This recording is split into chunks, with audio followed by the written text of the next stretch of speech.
Hello students, आज हम अपने इस फास्फोरस वाले पार्ट का लास्ट वीडियो आपके सामने रिप्रेजेंट कर रहे हैं।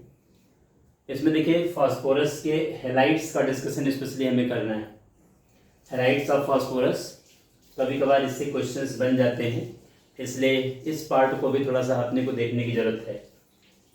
PCl3, PCl5, phosphorus trichloride, phosphorus pentachloride जो आपके सामने दिख रहा है।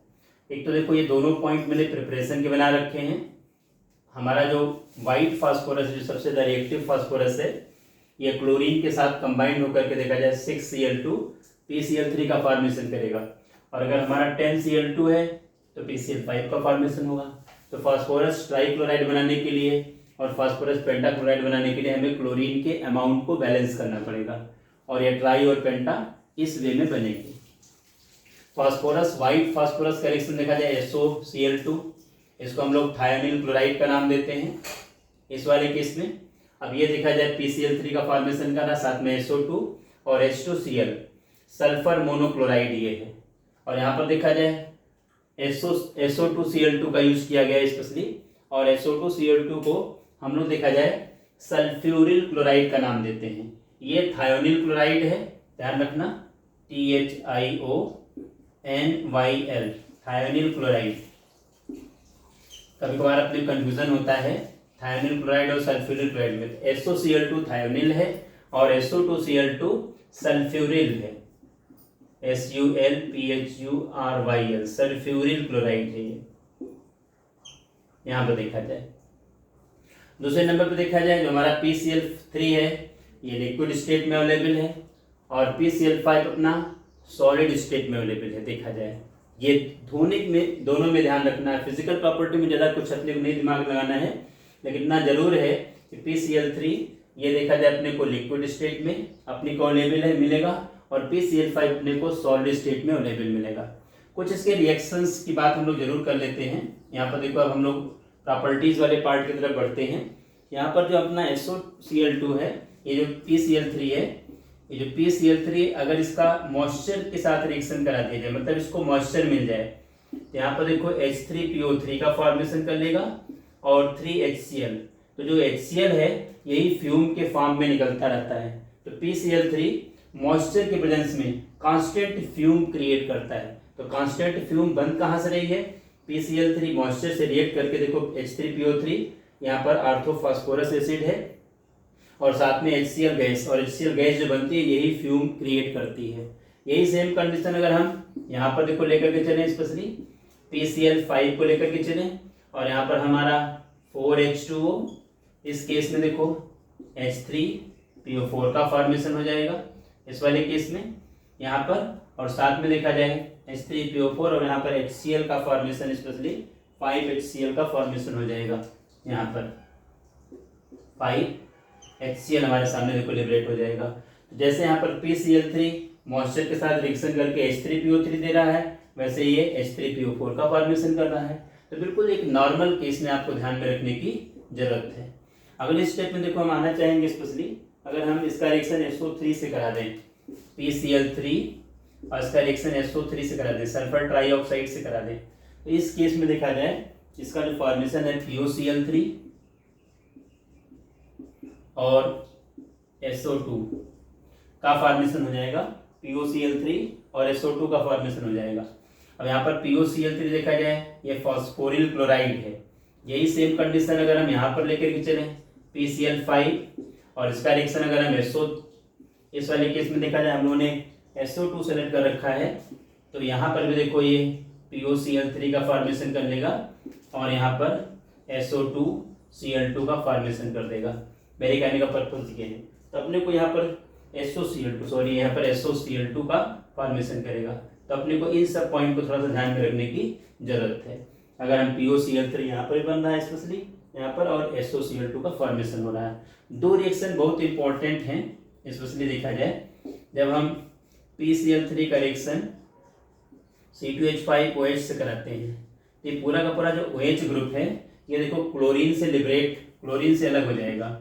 तो C2H5Cl, और जो हमारे पास देखो 3OH और यहाँ से फास्फोरस आ जाएगा, तो ये H3PO3 का फॉर्मेशन कर देगा।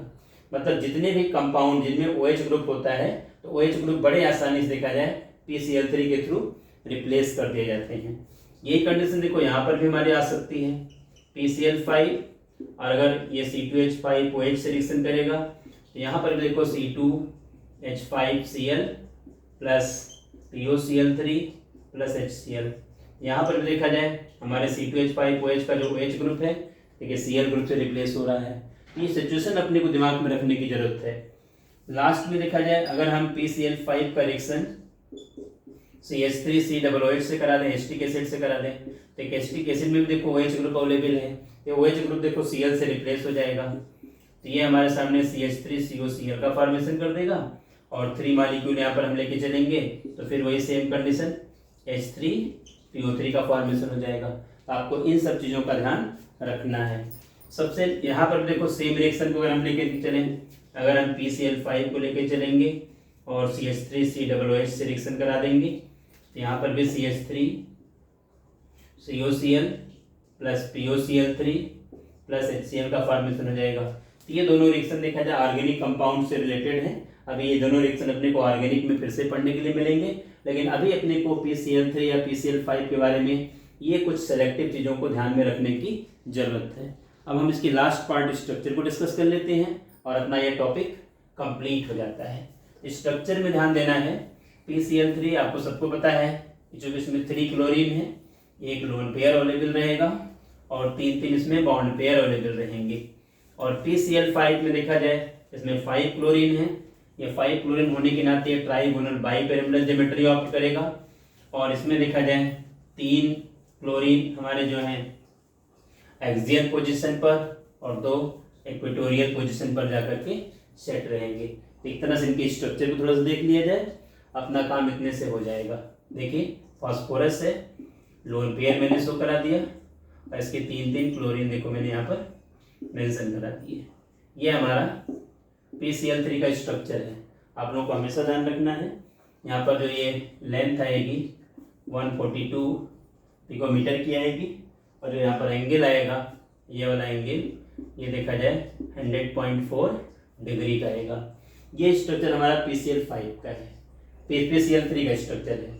PCl5 के स्ट्रक्चर में फास्फोरस तो 3 क्लोरीन देखा जाए हमारे पास, ये इस तरह से अरेंज हो जाएंगे, एक इसके ऊपर एक इसके नीचे। ये देखिए Cl Cl Cl Cl Cl, यहाँ पर ये कंडीशन आएगी। यहाँ पर जो फास्फोरस का हाइब्रिड स्टेट आएगा देखा जाए ये sp3 आएगा हाइब्रिड स्टेट फास्फोरस का, और यहाँ पर देखा जाए ये sp3d, इसका PCl5 में फास्फोरस का हाइब्रिड स्टेट sp3d आएगा। यहाँ पर देखो ये जो लेंथ आती है ये 210 पिकोमीटर की आती है, ये लेंथ और ये लेंथ, और ये वाली जो लेंथ आती है ये 202 पिकोमीटर की आती है, थोड़ा सा स्मॉल आती है, 202 की आती है, 202 पिकोमीटर की आती है। तो एक क्वेश्चन अराइज होता है कि जो ये वाली लेंथ है देखो ज़्यादा क्यों है, यहाँ पर जो एक्सियल लेंथ है ये ज़्यादा क्यों है स्पेशली, और यहाँ पर देखा जाए और ये वाली लेंथ देखा जाए छोटी क्यों है। तो आपको पता होना चाहिए कि ये वाली जो लेंथ है ये ज़्यादा इसलिए बनेगी क्योंकि इस बॉन्ड पेयर को रिपेल करने के लिए देखो 1 2 3, एक लोग बॉन्ड पेयर, दूसरा बॉन्ड पेयर, तीसरा बॉन्ड पेयर, तो 3 बॉन्ड पेयर इस बॉन्ड पेयर को रिपेल कर देंगे, तो ये ज़्यादा रिपल्सन फेस करता है। तो ये लेंथ और ये लेंथ 210 पिकोमीटर की बन जाएगी, लेकिन ये इस बॉन्ड पेयर को रिपेल करने के लिए देखा जाए ये तो दूर हो गया, बीच में 120 डिग्री का गैप है, तो केवल ये पेयर और ये पेयर रिपेल कर पाता है, तो ये रिपल्सन कम फेस करता है, ये रिपल्सन ज़्यादा फेस करता है। तो जो रिपल्सन कम फेस करेगा उसकी लेंथ छोटी आएगी। तो मेरे कहने का मतलब है इस लेंथ को देखा जाए 202 पिकोमीटर का होना था, क्योंकि ये लेस रिपल्सन केवल 2 बॉन्ड पेयर से रिपेल हो रहा है, एक तो ये पेयर दूसरा ये पेयर, क्योंकि यहाँ पर एंगल 120 डिग्री का देखा जाए, ये जो एंगल है देखो 120 डिग्री का है, और ये एंगल देखा जाए ये 90 डिग्री का है। तो अगर 90 डिग्री का एंगल है तो ये वाला जो पेयर है और जो इसके नीचे लगा हुआ पेयर ये इसको रिपेल करेंगे इनको, तो केवल 2 बॉन्ड पेयर से ये रिपेल हो रहे हैं, और ये जो पेयर है और ये पेयर है इसके लिए देखा जाए ये तीनों के तीनों पेयर वर्क कर रहे हैं, इसलिए ये लेंथ लार्ज आएगी 210 पिकोमीटर की आएगी, और ये जो लेंथ तीनों वाली हैं ये 202 पिकोमीटर की आएंगी, ये ध्यान रखना। एक क्वेश्चन और आपके सामने अराइज होता है कि सॉलिड स्टेट में जो हमारा PCl5 है ये देखा जाए, ये PCl4 देखो प्लस में कन्वर्ट हो जाता है आयनिक फॉर्म में, और PCl6 माइनस में कन्वर्ट हो जाता है। ये देखा जाए टेट्राहेड्रल शेप ऑप्ट करेगा, टेट्राहेड्रल शेप इसका ऑप्ट होगा, और इसका ऑक्टाहेड्रल, यहाँ पर ऑक्टाहेड्रल से ऑप्ट होगी। एक क्वेश्चन स्पेशली अराइज होता है सॉलिड स्टेट में PCl5 आयन क्यों देता है, क्योंकि सॉलिड स्टेट में स्पेस कम से कम कवर हो, इसके लिए दो मॉलिक्यूल आपस में देखो PCl5 PCl4 प्लस और PCl6 माइनस में ये कन्वर्ट हो जाते हैं। तो ये अपने को सॉलिड स्टेट में ध्यान रखने की जरूरत है। और आप लोगों को अब फास्फोरस के हैलाइड हमारे कंप्लीट हुए। अब इसके आगे देखो हम ऑक्सो एसिड ऑफ फास्फोरस पर आते हैं। Specially oxo acid of phosphorus में स्ट्रक्चर पर हमें सबसे ज्यादा फोकस करना है। ऑक्सो एसिड का मतलब होता है कि अगर हमारे पास किसी भी एसिड में हाइड्रोजन का जो कनेक्शन है, हाइड्रोजन जो जुड़ा है वो स्पेशली देखा जाए ऑक्सीजन से कनेक्ट है, तो ऐसे एसिड के लिए हम ऑक्सो एसिड वर्ड यूज करते हैं। काफी इंपॉर्टेंट टॉपिक है और ऑक्सो एसिड से क्वेश्चंस बनते हैं, स्पेशली स्ट्रक्चर से रिलेटेड और साथ में उसकी बेसिसिटी से रिलेटेड क्वेश्चंस बनते हैं। तो हम थोड़ा ऑक्सो एसिड की बात कर लेते हैं। यहाँ पर ऑक्सो एसिड्स ऑफ फास्फोरस, आप लोग ध्यान रखना, काफी इंपॉर्टेंट टॉपिक का डिस्कशन हम लोग कर रहे हैं, इसलिए आप लोगों को ये चीज आनी चाहिए। सबसे पहले ऑक्सो एसिड हमारे सामने H3PO2, ये देखा जाए सबसे पहला ऑक्सो एसिड है। और इस ऑक्सो एसिड को ध्यान से आप समझिएगा, हमें इसमें क्या करना है, हाइपोफॉस्फोरस एसिड हम इसको नाम देते हैं, हाइपोफॉस्फोरस एसिड का हम नाम देते हैं। हाइपोफॉस्फोरस एसिड में जो स्ट्रक्चर हम बनाते हैं, देखो फॉस्फोरस है, डबल बॉन्ड से हमारा ऑक्सीजन देखो अटैच हो जाएगा, एक ऑक्सीजन देखो यहाँ पर है और दो हाइड्रोजन हमारे सामने ऐसे देखो अवेलेबल है। जितने OH ग्रुप आपको नजर आ जाएं वही उसकी बेसिसिटी आएगी। अगर हम इसकी बेसिसिटी को लेके चले तो इसकी बेसिसिटी देखो 1 आएगी। ध्यान रखना, इसकी बेसिसिटी 1 आ रही है। क्यों आ रही है? क्योंकि एक OH है तो एक हाइड्रोजन बड़े आसानी से H+ के फॉर्म में इससे लिबरेट हो सकता है। और जिस किसी भी एसिड में pH बॉन्ड अवेलेबल होगा, ध्यान रखना pH बॉन्ड, ऐसे एसिड स्पेशली देखा जाए यहाँ पर स्ट्रॉन्ग रिड्यूसिंग बिहेवियर शो करेंगी। हमारा जो H3PO2 है ये स्ट्रॉन्ग रिड्यूसिंग बिहेवियर शो करेगा। फास्फोरस का ऑक्सीडेशन स्टेट यहाँ पर काउंट करोगे, ये देखिए +1 आ जाएगा। ये सिचुएशन आपको ध्यान में रखने की जरूरत है। यहाँ पर ब्रैकेट में देखो मैं बेसिसिटी लिख दे रहा हूँ आप लोगों को समझाने के लिए, OH के नीचे मैं लाइन बना दे रहा हूँ जिससे कि आप आसानी से बेसिसिटी को पहचान सको। तो हाइपोफॉस्फोरस का देखा जाए ये कॉन्सेप्ट दिमाग में रखना अपने को। सेकंड नंबर पर देखा जाए माना चाहेंगे, इसके अगले पॉइंट की तरफ बढ़ना चाहूँगा मैं। अगला पॉइंट देखो H3PO3 है। अब यहाँ पर फास्फोरस का जो ऑक्सीडेशन स्टेट आएगा ये देखिए +3 आएगा। इसका जो नाम अपना स्पेशली है देखा जाए ये हाइपोफॉस्फोरस एसिड था और ये हमारा देखा जाए ऑर्थोफॉस्फोरस एसिड है, ऑर्थोफॉस्फोरस एसिड है। अब इस केस में देखो वही सेम कंडीशन, फास्फोरस के साथ देखो O के साथ H लग जाएगा और O के साथ H लग जाएगा और एक आपके सामने देखिए दिख रहा है। अब यहाँ पर देखो बेसिसिटी इसकी 2 आएगी क्योंकि एक OH देखो ये नजर आ रहा है, दूसरा OH ये नजर आ रहा है। तो आप लोगों को इसका ध्यान रखना है कि हाइपोफॉस्फोरस की बेसिसिटी 1 और ऑर्थोफॉस्फोरस की बेसिसिटी 2 आएगी। ये भी रिड्यूसिंग बिहेवियर दिखाएगा क्योंकि pH बॉन्ड है, ये भी रिड्यूसिंग बिहेवियर दिखाएगा, यहाँ पर pH बॉन्ड है। लेकिन ये मोर रिड्यूसिंग बिहेवियर दिखाएगा, ये लेस दिखाएगा क्योंकि यहाँ पर 2 pH बॉन्ड है, यहाँ पर सिंगल pH बॉन्ड है। तो आपको इनका थोड़ा सा ध्यान रखना पड़ेगा। तीसरे नंबर पर एसिड की हम बात जरा कर लेते हैं। यहाँ पर देखा जाए तीसरे नंबर पर H4P2O5।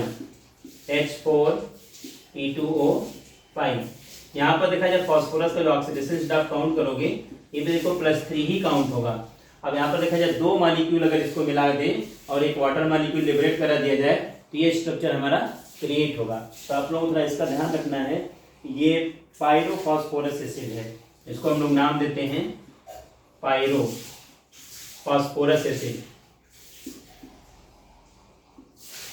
पायरो फास्फोरस एसिड का हम नाम देते हैं। इसका स्ट्रक्चर बनाने में देखा जाए क्या होगा, जैसे दो OH यहाँ पर जो बनते हैं वो बीच में देखा जाए स्पेशली यहाँ से अलग हो जाएंगे।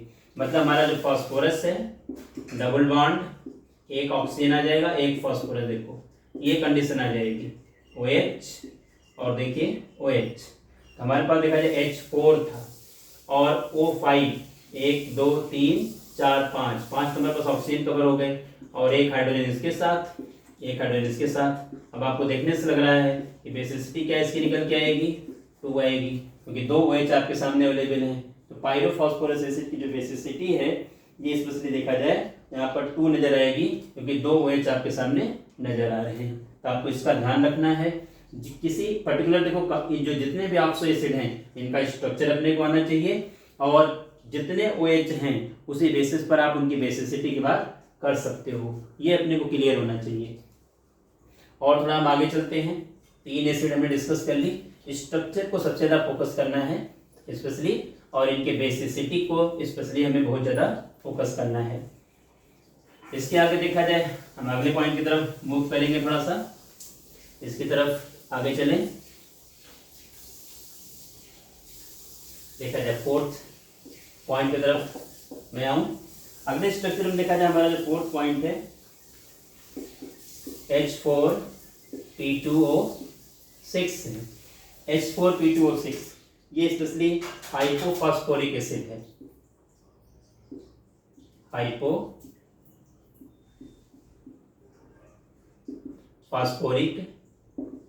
एसिड है। पायरो की बात देखा जाए हाइपोफॉस्फोरिक एसिड का नंबर आ गया। यहाँ पर जब आप इनका ऑक्सीडेशन स्टेट निकालोगे फास्फोरस का, देखा जाए ऑक्सीजन -2 हाइड्रोजन +1 है, इस बेसिस पर आप यहाँ पर निकालोगे तो ये देखो +4 आ जाएगा। इसका स्ट्रक्चर देखा जाए यहाँ पर ये +4 आ जाएगा। दूसरे नंबर जब आप यहाँ पर स्ट्रक्चर बनाते हो तो सबसे बड़ी बात क्या यहाँ पर देखो P और P के बीच में देखो बॉन्ड बनता है। सबसे बड़ी बात ये ध्यान में रखनी है अपने को, डबल बॉन्ड से ऑक्सीजन तो लगेगा ही लगेगा, साथ में अब जरा देखा जाए O के साथ H और यहाँ O के साथ H, और वही सेम कंडीशन देखो O के साथ H और O के साथ H, तो 1 2 3 4। अब इसकी बेसिसिटी क्या निकल के आएगी, देखो 4 आएगी। तो हाइपोफॉस्फोरस एसिड के लिए अगर आपसे कभी हाइपोफॉस्फोरिक एसिड के लिए अगर कभी क्वेश्चन आ जाए, पहले नंबर पर कोई स्ट्रक्चर क्लियर होना चाहिए और इसकी बेसिसिटी 4 है। ये स्ट्रक्चर अगर क्लियर रहेगा तो बेसिसिटी निकालने में कभी कोई दिक्कत आपको नहीं आएगी। अगले पॉइंट की तरफ मूव करेंगे। हाइपोफॉस्फोरस की बात देखा जाए हम 5th पॉइंट पर आए, H3PO4। H3PO4 में देखो फास्फोरस का जो ऑक्सीडेशन स्टेट आता है ये +5 आएगा। अगर आप काउंट करोगे तो +5 आएगा। यहाँ पर जिसका स्ट्रक्चर जो कितना सिंपल सा स्ट्रक्चर बनता है, बाकी देखो OH ग्रुप आ जाते हैं। ये सिचुएशन देखो यहाँ पर बनती है 1 2 3। यहाँ पर बेसिसिटी क्या निकल के आएगी, 3 आएगी। ये जो हमारे सामने है ऑर्थोफॉस्फोरिक एसिड है, ऑर्थोफॉस्फोरिक एसिड है। ये आप लोग हमेशा थोड़ा सा ध्यान रखना जिससे कि अपने को इसमें कोई दिक्कत ना आए। Orthophosphoric acid. अब ऑर्थो के आगे देखा जाए हम अगले पॉइंट की तरफ मूव करेंगे। अब ऑर्थो के 2 मॉलिक्यूल अगर आपस में मिला दिए जाएं तो आपको पता है 2 मॉलिक्यूल इसको आपस में मिलाइए और एक H2O लिबरेट कर दीजिए तो पायरो वाला केस बन जाएगा। यहाँ पर देखो H4P2O7, यहाँ पर देखा जाए देखो 6 हाइड्रोजन यहाँ पर बनेंगे। अगर 2 मॉलिक्यूल आपस में लिए जाएंगे तो एक H2O में 2 हाइड्रोजन निकल जाएगा, 4 वहाँ पर बच जाएंगे। फास्फोरस हमारे पास 2 है, 2 वहाँ पर हमने लिया है। यहाँ पर 8 में से एक ऑक्सीजन H2O में चला जाएगा, हमारे पास 7 बचेंगे, 7 यहाँ पर है। इसका ऑक्सीडेशन स्टेट निकालोगे तो वही आ जाएगा सेम टू सेम।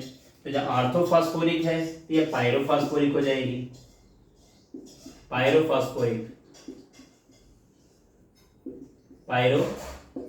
एसिड। अब आप इसके स्ट्रक्चर को थोड़ा देख लिया जाए, इसका स्ट्रक्चर क्लियर कर दिया जाए, अपना काम हो जाएगा।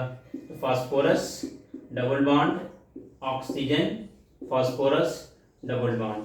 अब इसमें 4 OH लगा दिए जाएं। देखिए ये 4 OH मैंने लगा दिया, 1 2 3 4। इसकी बेसिसिटी क्या निकल के आएगी, 4 आएगी पायरोफॉस्फोरिक की। ये सिचुएशन हमारे सामने देखते हैं। क्योंकि यहाँ पर देखो पीएच बॉन्ड तो है नहीं, इसलिए ये आपका रिड्यूसिंग बिहेवियर नहीं शो करेगा बल्कि ऑक्सीडाइजिंग बिहेवियर शो करेगा। जहाँ पर पीएच बॉन्ड है वो तो रिड्यूसिंग बिहेवियर दिखाएंगे, लेकिन जहाँ POH बॉन्ड है वो ऑक्सीडाइजिंग बिहेवियर दिखाएंगे, या ऑक्सीडाइजिंग नेचर शो करेगा, ये रिड्यूसिंग बिहेवियर शो नहीं करेगा। ये तो हमने देखा जाए 6 एसिड हम लोगों ने इसके ऑर्थो ऑक्सो एसिड हम लोगों ने कंप्लीट कर लिए। अब जरा इसके अगले पॉइंट की तरफ मूव करेंगे। इसके आगे देखा जाए मेटाफॉस्फोरिक का केस आएगा, जिसमें 2 केस बनते हैं, हम लोग उसको डिस्कस कर लेते हैं और अपना काम ऑक्सो एसिड वाला कंप्लीट हो जाएगा। बड़े आसान, इसमें तो कोई स्ट्रक्चर पर सबसे ज़्यादा फोकस करना है, स्ट्रक्चर बनाना अपने को आना चाहिए और सबको बहुत अच्छी तरह से स्ट्रक्चर क्लियर होना चाहिए। हम देखो 7 नंबर पर आते हैं। यहाँ पर देखा जाए HPO3 फास्फोरस का ऑक्सीडेशन देखो यहाँ पर +5 आ जाएगा, और HPO3 ये हमारा देखा जाए मेटाफॉस्फोरिक है, मेटाफॉस्फोरिक एसिड है। अब मेटाफॉस्फोरिक में देखो 2 सिचुएशन बनती है, सीधे हम एक यहीं पर अलग से कर लेते हैं स्ट्रक्चर के साथ। एक तो इसमें देखो 3 मॉलिक्यूल आपस में मिलते हैं, तो HPO3 whole thrice, HPO3 whole thrice. एक देखा ये स्ट्रक्चर हमारा क्रिएट होता है HPO3 try metaphosphoric acid, try metaphosphoric acid. अब इसका जो स्ट्रक्चर हम लोग बनाते हैं, यहाँ पर देखो इसी तरह से रिंग जैसा स्ट्रक्चर क्रिएट कर लेते हैं, ध्यान रखना। यहाँ पर फास्फोरस, ऐसे देखो स्ट्रक्चर आपको बनाना में कितना आसानी है। आपने 3 फास्फोरस थे, तीनों फास्फोरस को आपने ले लिया और 3 ऑक्सीजन को देखो इनके साथ अपने अटैच करा दिया। एक एक ऑक्सीजन को देखो डबल बॉन्ड से जोड़ दिया जितने फास्फोरस हैं, और हर फास्फोरस को आपने एक एक OH के साथ देखा जाए यहाँ पर अटैचमेंट कर दिया। यहाँ पर देखिए ये हमने अटैचमेंट कर दिया। अब यहाँ पर देखा जाए ये अपना ट्राई वाला स्ट्रक्चर क्रिएट हो गया। अगर ये ट्राई मेटाफॉस्फोरिक एसिड है, ये देखो ये स्ट्रक्चर हमारा क्रिएट होगा। इसके साथ साथ देखा जाए इसका एक, इसमें कई मॉलिक्यूल आपस में पॉलीमराइज हो जाएं, तो HPO3 और N का मतलब क्या है कि ये बहुत ज्यादा नंबर है, इसको हम पॉलीमेटा का नाम दे देते हैं, पॉलीमेटाफॉस्फोरिक एसिड। इसका स्ट्रक्चर देखा जाए लीनियर ऑर्डर में पॉलीमराइज फॉर्म में बनता है। तो थोड़ा सा हम इसके स्ट्रक्चर को आपके सामने शो कर दें, जिससे कि अपना फास्फोरस की ऑक्सो एसिड कंप्लीट हो जाए। तो ऑक्सो एसिड ऑफ फास्फोरस देखो, सब ध्यान रखना, स्ट्रक्चर कितने इसमें OH है उसके बेसिस पर बेसिसिटी निकल जाएगी, और आप लोगों को इसका स्ट्रक्चर और सब चीज़ें क्लियर, ऑक्सीडेशन नंबर, ऑक्सीडाइजिंग है, रिड्यूसिंग है, ये सब अपने को पता होना चाहिए। फास्फोरस, डबल बॉन्ड और OH, और एक ऑक्सीजन देखो इधर लिंक करने के लिए अवेलेबल है। दूसरा देखा जाए ऑक्सीजन, फिर फास्फोरस। अब यहाँ देखो OH ऊपर दिखा देना, डबल बॉन्ड आप इसके नीचे दिखा देना, फिर ऑक्सीजन, फिर फास्फोरस, फिर देखो डबल बॉन्ड और OH आप नीचे शो कर देना। ये सिचुएशन मेरे कहने मतलब इसमें देखो ये ऐसे चलता रहेगा। यहाँ पर डबल बॉन्ड, ऑक्सीजन, देखो ये लिंक दिखा देना। इस तरह से जो N नंबर है, जितने नंबर हैं वो आपस में देखो ये पॉलीमराइज होकर के पूरा पॉलीमेटाफॉस्फोरिक एसिड का फॉर्मेशन कर रहे हैं। तो ट्राई अलग और पॉली अलग, इतना सब कुछ आपको ध्यान में रखने की जरूरत है। तो ऑक्सो एसिड ऑफ फास्फोरस में देखा जाए ये चीज़ें कंप्लीट हो गई, और आप लोगों को इसको अच्छे से करने की जरूरत है। अब इसमें देखा जाए थोड़ा सा 2 पॉइंट मैं और डिस्कस कर लूँ जल्दी से, वो दोनों पॉइंट भी अपने आसानी से कवर हो जाएं। बहुत ईजी पॉइंट्स हैं और आप लोगों को आ जाएंगे आसानी से। जो अपना H4 जो फास्फोरस ऑक्साइड के 2 फास्फोरस के 2 ऑक्साइड्स बनते हैं, कभी कभी इनके स्ट्रक्चर पर क्वेश्चन बनते हैं। अगर अपने को स्ट्रक्चर का आइडिया है तो हम लोग उनके जितने भी क्वेश्चंस क्रिएट होते हैं, स्पेशली आपके कॉम्पिटिटिव क्वेश्चन बनते हैं, वो सब कवर हो जाते हैं। स्ट्रक्चर थोड़ा सा हमें ध्यान में रखना है, स्पेशली ऑक्साइड्स ऑफ फास्फोरस। ये ऑक्साइड्स ऑफ फास्फोरस, ये ध्यान रखना है। इसमें देखो हमारे पास 2 ऑक्साइड, एक तो देखो P4O6 फास्फोरस ट्राईऑक्साइड हम नाम देते हैं, दूसरा देखा जाए P4 और O10 ये फास्फोरस पेंटॉक्साइड का नाम देते हैं। ये आपका फास्फोरस ट्राईऑक्साइड है, फास्फोरस पेंटॉक्साइड है। इसका स्ट्रक्चर अपने को पता होना चाहिए। स्ट्रक्चर में क्या होगा कि जिसमें कितने PP बॉन्ड है, कितने PH बॉन्ड है, कितने PO बॉन्ड है, कितने डबल बॉन्ड है, वो अपने क्लियर हो जाता है। तो आप लोगों को थोड़ा इसका ध्यान रखना है। देखा स्ट्रक्चर डायग्राम देखो PO, ध्यान रखना ये स्ट्रक्चर हम लोग यहाँ पर बनाने की तरफ बढ़ रहे हैं। यहाँ पर फिर देखो मैंने फास्फोरस लगा दिया, फिर मैंने फास्फोरस यहाँ पर लगा दिया, और फिर देखा जाए मैंने ऑक्सीजन से इनको कनेक्ट कर दिया। एक तो ये सिचुएशन आपके दिमाग में रहना चाहिए। इस फास्फोरस के साथ ध्यान देना, इस फास्फोरस के साथ एक देखो ऑक्सीजन कनेक्ट होगी। दूसरे नंबर पे देखा जाए इसके साथ हमारा एक फास्फोरस और अटैच हो जाएगा, और इस फास्फोरस से देखो एक ऑक्सीजन अटैच हो जाएगा, और इसके साथ ये अटैच हो जाएगा। ये सिचुएशन हमारी बनेगी, और एक ऑक्सीजन इस फास्फोरस को इस फास्फोरस के साथ लिंक कर देगा। अब आप जरा चेक करो, P4 1 2 3 4 तुम्हारे पास फास्फोरस आ गए। O6 1 2 3 4 5 6, ये हमारा स्ट्रक्चर P4O6 का है। जरा देखो कितना सिंपल सा स्ट्रक्चर है जो मैं आप लोगों को समझाना चाह रहा था। अब इसमें अगर कभी क्वेश्चन आ जाए तो देखा जाए कोई भी बॉन्ड ऐसा आपको नहीं दिख रहा जो P और P के बीच में बना है, सब बॉन्ड P और O के बीच में बने हैं। आपके सामने दिख रहा है कितने POA बॉन्ड हैं, इसको आप देख करके काउंट कर सकते हो। स्ट्रक्चर आपके सामने है, ये सिचुएशन देखिएगा। लेकिन जो हमारा P4O10 बनता है तो स्ट्रक्चर तो यही रहेगा, बस जितने फास्फोरस हैं डबल बॉन्ड से एक एक ऑक्सीजन सबको और हम प्रोवाइड करा देंगे। तो हमारा P4O6 के बजाय P4O10 का स्ट्रक्चर क्रिएट हो जाएगा। तो इसी स्ट्रक्चर को देखा जाए हम P4O10 के लिए क्रिएट कर लेते हैं। हमारे सामने जो स्ट्रक्चर है ये तो दिख ही रहा आप लोगों को, और इसको हम P4O10 के लिए क्रिएट कर लेते हैं। यहाँ पे देखिए P4O10, P4O6 का स्ट्रक्चर सामने है जो आपके सामने दिख रहा है। 4 ऑक्सीजन हमें और ऐड करने हैं। तो आपको पता है कि ऑक्सीजन फास्फोरस जो कि थर्ड सेल आउटर है, d ऑर्बिटल है, मोर देन 8 वैलेंसी शो कर सकता है। तो एक ऑक्सीजन को डबल बॉन्ड से आपने यहाँ जोड़ दिया, दूसरे को आपने डबल से यहाँ जोड़ दिया, तीसरे को आपने डबल से यहाँ जोड़ दिया, और चौथे को डबल से आपने यहाँ जोड़ दिया। अब आपका जो स्ट्रक्चर क्रिएट हुआ है ये स्ट्रक्चर देखा जाए P4O10 का स्ट्रक्चर है। अब कितने P डबल बॉन्ड है देखो 1 2 3 4, ये क्वेश्चन कई बार आ चुका है। कितने PO बॉन्ड हैं सामने दिख रहा है। तो स्ट्रक्चर अगर अपने पता है P4O6 का और P4O10 का, तो इससे रिलेटेड अगर कोई क्वेश्चन कॉम्पिटिटिव क्वेश्चन बनेगा तो उसका आंसर आप लोग आसानी से कर लोगे। अब अपना नाइट्रोजन फैमिली में नाइट्रोजन और फास्फोरस से रिलेटेड जितने कॉन्सेप्ट थे, जितने टॉपिक थे, सब कवर हो गए। सब टॉपिक मैंने प्रॉपरली एक्सप्लेन कर रखा है, आप लोग बहुत अच्छे से इसको पढ़ना समझना। किसी बच्चे को कोई डाउट आता है तो कमेंट सेक्शन में आप कमेंट करना। अब इसके आगे जो वीडियो आप लोगों के सामने आएगा वो अब 15 के बाद 16 ग्रुप का होगा, मीन्स अब ऑक्सीजन फैमिली से रिलेटेड वीडियो आपके सामने आएंगे। Thank you.